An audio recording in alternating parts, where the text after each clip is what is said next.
जय संविधान, जय भीम, महात्मा गांधी की जय, गोडसे मुर्दाबाद।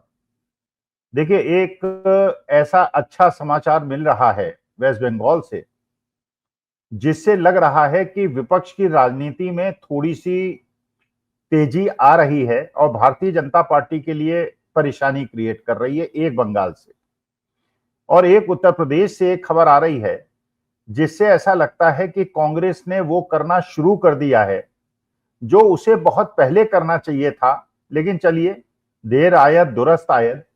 अब कांग्रेस ने वो काम करना शुरू किया है जो कि राजनीतिक पार्टी के रूप में करना आवश्यक है।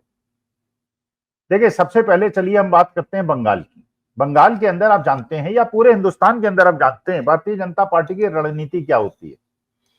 भारतीय जनता पार्टी की रणनीति होती है कि वो अपने विद्वेषकारी रणनीति के तहत मुसलमानों को आइसोलेट करती हुई हिंदुओं के कंसोलिडेशन पे इलेक्शन जीतने का प्रयास करती है। और उसका पूरा प्रयास ये रहता है कि विपक्षी दलों को ये कहा जाए, बताया जाए कि विपक्षी दल जो है मुसलमान परस्त पार्टियां हैं और भारतीय जनता पार्टी एक एकमात्र पार्टी है जो हिंदू हितों की रक्षक है। अब मानी बात है, आप जानते हैं हिंदुस्तान का जो पूरा कॉन्स्टिट्यूशन है, मतलब हमारी देश की जनसंख्या का जो संगठन है, संरक्षण है, उसके हिसाब से करीब 85% हिंदू है, बाकी 15% में बाकी सब अल्पसंख्यक आते हैं। तो अगर विपक्षी दल कई सारे हों, कई भागों में विभाजित हो, और अगर भारतीय जनता पार्टी इसमें सफलता प्राप्त कर ले कि वो एक मैसेज दे दे, हिंदुओं की पार्टी हम और बाकी विपक्षी दल मुसलमान परस्त पार्टी, तो किस प्रकार से उसको फायदा होता है। क्योंकि विपक्षी दल कई होते हैं, लड़ते हैं, वोट डिवाइड होते हैं, 15% डिवाइड होते हैं, और 85% में अगर 55% वोट भी बीजेपी को मिल जाए तो वो इलेक्शन जीत मल्टी कॉर्नर कंटेस्ट में।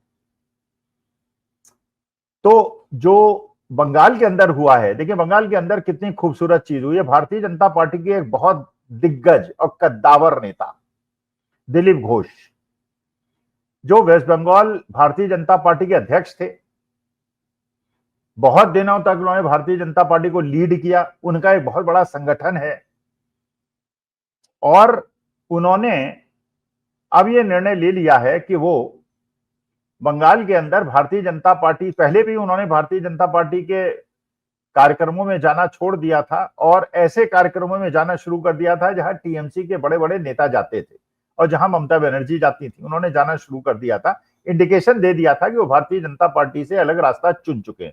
तो शुभेंदु अधिकारी एक बड़े नेता थे और दिलीप घोष एक थे। शुभेंदु अधिकारी अभी भी बीजेपी में है, लेकिन दिलीप घोष ने इंडिकेट कर दिया है कि वो अब भारतीय जनता पार्टी में नहीं रहेंगे, और बल्कि वहां एक और उन्होंने ये घोषणा कर दी है कि हिंदू सेना नाम की वो पार्टी बनाएंगे भारतीय जनता पार्टी की, जो सूत्र बता रहे हैं, और वहां पे वो इंडिपेंडेंट अलग होकर चुनाव लड़े। तो एक तो वहां पे जो वोटों का गणित है वो ये है, करीब 30% मुसलमान हैं, और उनमें आज की तारीख में क्योंकि कम्युनिस्ट और कांग्रेस काफी वीक हो चुके थे, अब आगे क्या होगा मैं नहीं जानता, लेकिन उनका एक कंसोलिडेटेड वोट, और हिंदुओं के अंदर भी ममता बनर्जी की अच्छी खासी पैठ है।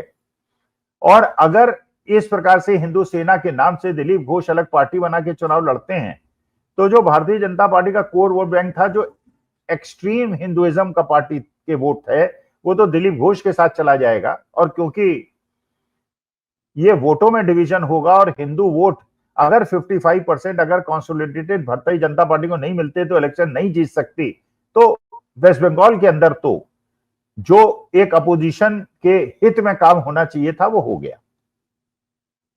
अच्छा, इसी प्रकार से आप देखिए केरला के अंदर दो मैसेज बड़े क्लियर हुए। वहां आप जानते हैं जो मेजोरिटी वोट है करीब हिंदू वोट है 55%, और उसके बाद वहां एक बहुत बड़ा वोट बैंक है क्रिश्चियंस का और मुसलमानों का। कुछ इलाके ऐसे हैं जहां पे मुसलमान कंसोलिडेटेड हैं, कई इलाके हैं जहां क्रिश्चियन कंसोलिडेटेड हैं, और जो ये वायनाड का इलाका है वहां मुसलमान काफी हैं, हिंदू मेजोरिटी में हैं, लेकिन मुसलमान भी बहुत बड़ी संख्या में। वहां पे भारतीय जनता पार्टी ने जो रणनीति बनाई थी वो रणनीति ये थी कि क्रिश्चियन वोटों को अपनी तरफ करो, ये उनकी रणनीति थी। उन्होंने फिर क्रिश्चियंस के लिए और क्रिश्चियंस और मुस्लिम्स के बीच में भी उन्होंने काफी, जैसे आपने सुना ही होगा कि साहब वक्फ में क्रिश्चियन इलाकों गांव क्लेम कर लिए मुसलमानों ने, तो वो चाह रहे थे कि रिफ्ट हो जाए मुसलमान और क्रिश्चियन में, कंसोलिडेटेड वोट एक तरफ न पड़े और हिंदू वोट अगर हमें मिल जाए और क्रिश्चियन वोट मिल जाए तो हम चुनाव जीत जाएंगे। लेकिन जो अभी बाय इलेक्शन हुआ वहां पे विधानसभा का, उससे ये क्लियर हो गया कि क्रिश्चियन वोट तो थोड़े बहुत भारतीय जनता पार्टी को मिले, लेकिन जो एजावा वोट है, हिंदू वोट है, जो मेजॉरिटी में वहां पे है, वो वोट भारतीय जनता पार्टी से कट गया और उसके अंदर गिरावट आ गई। तो इसी को हम कहते हैं कि एक ऐसी स्थिति बनती है कि अगर एक वोट की आप चिंता करते हैं तो दूसरे वोट को आपको छोड़ना पड़ता है।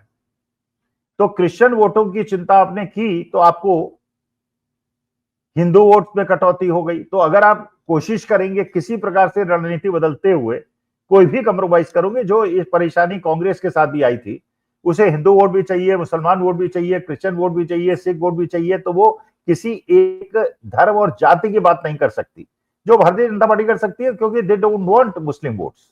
12-13% मुस्लिम वोटों की उसको आवश्यकता ही नहीं। कांग्रेस से नहीं कर सकती, वो डायलेमा उसके पास था, क्योंकि उसे नेशनल पार्टी के रूप में केवल हिंदू वोटों पर निर्भर नहीं रहना। तो इसका दुष्परिणाम केरला के अंदर शशि थरूर, जो आजकल भारतीय जनता पार्टी के बहुत क्लोज हो गए हैं और भारतीय जनता पार्टी भी उनकी बहुत बड़ी प्रशंसक हो गई है, वहां पे शशि थरूर कन्वेंसिंग करने नहीं गए और रोज मोदी जी के फेवर में बोल रहे हैं। इसके बावजूद कांग्रेस बड़ी अच्छी कंफर्टेबली जीत गई। इसका मतलब शशि थरूर को भी यह मैसेज मिल गया कि आपकी रेलेवेंस उतनी ज्यादा नहीं है, आप इतने बड़े नेता नहीं हैं, आपकी रेलेवेंस इसलिए थी, आप इसलिए जीतते थे कि आप कांग्रेस पे। ठीक है, आप एक अच्छे नेता हैं, अंग्रेजी अच्छी बोलते हैं, बढ़िया पढ़े लिखे आदमी हैं, लेकिन आप ही को तो 50 करोड़ की गर्लफ्रेंड आपकी पत्नी के लिए मोदी जी ने कहा था। लेकिन चलिए, वो मुद्दा है। लेकिन आज के तारीख में आप भारतीय जनता पार्टी के बहुत क्लोज हो गए हैं। लेकिन जो ये इलेक्शन रिजल्ट आया, उससे पता चलता है कि आपकी भी रिलेवेंस खत्म हो गई है और भारतीय जनता पार्टी अगर हिंदुओं के अलावा किसी का वोट लेने की कोशिश करेगी और स्टेट वाइज अपनी स्ट्रेटेजी बनाएगी तो उसको मुंह को खानी पड़ेगी। अच्छा, तीसरी चीज जो मैं कह रहा था कि कांग्रेस ने रणनीति में अच्छा बदलाव किया है, वो आप देखिए। एक बार मैंने पहले 7-8 महीने पहले एक वीडियो बनाई थी और ये बड़ा स्पष्ट कहा था कि कांग्रेस वो करती नहीं जो उसे करना चाहिए। जो लोग कांग्रेस का समर्थन कर रहे हैं, अपने रिस्क पे कर रहे हैं, बिना किसी फायदे के कर रहे हैं, बिना किसी ऑब्जेक्टिव के कर रहे हैं, बिना किसी वेस्टेड इंटरेस्ट के कर रहे हैं। जैसे हम लोग हैं, हमारा कोई इंटरेस्ट नहीं है। अब इस 73 साल की उम्र में हमारा क्या इंटरेस्ट होगा। लेकिन हम ये मानते हैं कि जैसे इमरजेंसी में हमने विरोध किया था, आज के तारीख में भी जो इमरजेंसी लाइक कंडीशन है उसका विरोध करते हैं। लेकिन अगर हमारे सुख दुख में कांग्रेस इतना भी ध्यान नहीं रखती हमारा, और मैंने कोट किया था साक्षी जोशी, एक पत्रकार, बड़ी अच्छी पत्रकार, जुझारू पत्रकार, और स्पष्ट बात करती हैं, जो पत्रकारिता में होना चाहिए वो करती हैं। उनकी माताजी का देहांत हुआ तो मैंने वीडियो में कहा था कि कांग्रेस के एक भी आदमी ने कोशिश नहीं की कि उनको जाके अपना दुख प्रकट करें, उनके घर जाएं। और दूसरी तरफ जो भारतीय जनता पार्टी, मोदी जी ने उनको पत्र लिख के दुख और संवेदना दी। तो ये कांग्रेस को सीखना चाहिए। अब अच्छी बात ये हो रही है कि जब प्रोफेसर रविकांत हैं, जो एक प्रोफेसर हैं, बड़े पढ़े लिखे और बड़े अच्छे बोलने वाले व्यक्ति हैं, और वीडियोस आते हैं, आप उनको देखते होंगे, डीवी लाइव में भी देखते होंगे, पब्लिक इंडिया में भी देखते होंगे, हर जगह देखते होंगे। उनके ऊपर आरएसएस पे उन्होंने कोई लिखा था, उनपे एफआईआर लिखाने की बात हो रही थी। तो अब कम से कम कांग्रेस सही रास्ते पे आ गई है। उनके घर बड़े बड़े नेता गए, अनिल जैन जो एआईसीसी के ओबीसी के चीफ है वो गए, पीएल टूनिया साहब जो मेंबर ऑफ पार्लियामेंट थे, उनके बेटे आजकल मेंबर वाली वो गए, अजय राय जो कांग्रेस के प्रेसिडेंट गए। तो कम से कम एक संदेश कांग्रेस दे रही है कि people who are fighting selflessly for Congress, they stand with them. तो आपस में इस प्रकार का कंसोलिडेशन और इस प्रकार की मैसेजिंग देना बहुत आवश्यक है जो कांग्रेस कर रही है। तो एक तो बंगाल में परिस्थिति बदली है, केरला ने अलग प्रकार का मैसेज दिया है, और उत्तर प्रदेश के अंदर और बाकी देश के अंदर अगर कांग्रेस केवल ये ध्यान रख ले कि जो लोग निस्वार्थ भाव के उनकी सेवा कर रहे हैं, अगर उनसे इस प्रकार का पीछे खड़े होने का वादा करे तो हो सकता है परिवर्तन बहुत तेजी से होगा, क्योंकि जो लोग आपके लिए लड़ रहे हैं, अगर उनके दुख के समय आप नहीं खड़े हुए तो लोग आपका साथ नहीं देंगे। ये शायद राहुल गांधी ने समझ लिया है, उनके समर्थकों ने, उनके एडवाइजर्स ने समझ लिया है। नमस्कार, धन्यवाद, प्रणाम।